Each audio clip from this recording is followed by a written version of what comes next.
Hello दोस्तों, my name is Shiva. आज के इस वीडियो में मैं आपके साथ शेयर करने वाला हूँ 5 ऐसे स्टेप्स जिससे आप एक ग्रेट पब्लिक स्पीकर बन सकते हैं।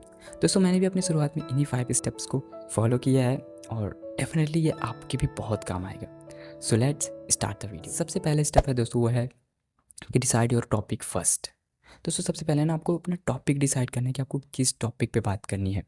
एग्जाम्पल के लिए आपको इंडियन एजुकेशन पे बात करनी है, एआई पे बात करनी है, या कि फिर मोबाइल एडिक्शन के ऊपर बात करनी है, राइट।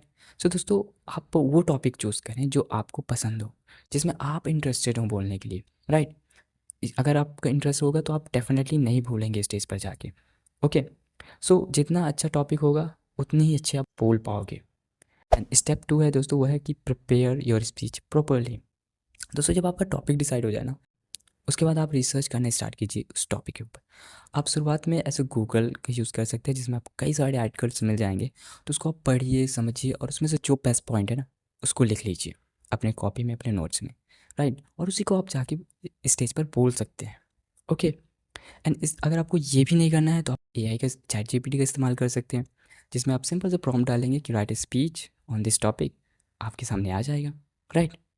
स्टेप 3 है दोस्तों, practice in front of mirror और अ फ्रेंड। ओके। सो दोस्तों, इसका मतलब है कि जब आप अपनी स्पीच लिख लेना तो उसके बाद आप प्रैक्टिस कीजिए। आप एज अ बिगनर जितनी प्रैक्टिस कर सकते हो उतनी कीजिए, क्योंकि प्रैक्टिस करना बहुत इंपॉर्टेंट है दोस्तों।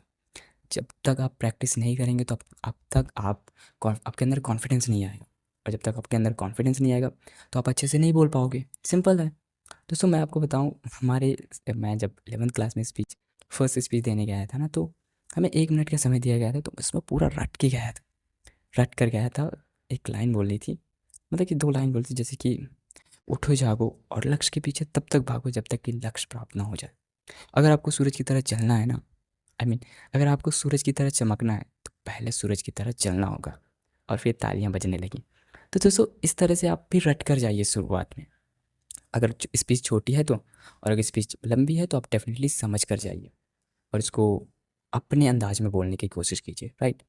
आप अगर रट के जाएंगे तो डेफिनेटली भूल जाएंगे। स्टेप 4 है दोस्तों, वो है take deep breath before going. दोस्तों, आपको क्या करना है, कई स्टूडेंट के ना रिचुअल्स होते हैं, जैसे कि कोई जब स्टेज पे जाता है तो पैर टेक के जाता है ना।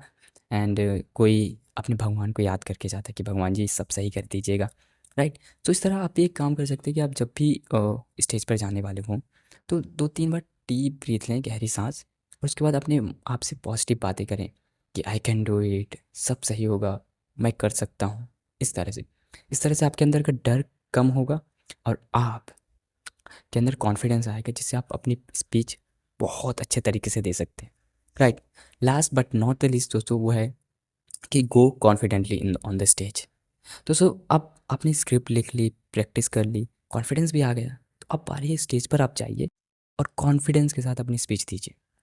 दोस्तों, अगर बाय चांस आपसे कोई गलती हो जाती है स्टेज पर, तो घबराने की कोई बात नहीं कि आप अपना कंटेंट भूल गए हैं, या आप का पैर लड़खड़ा गया, आप फंबल करने लगे, तो कोई दिक्कत नहीं। शुरुआत में हर स्पीकर के साथ ये प्रॉब्लम होती है, तो आप कोई नया नहीं हो, और ये सबके साथ होता है शुरुआत में। मेरे साथ भी कई बार हुआ है, राइट।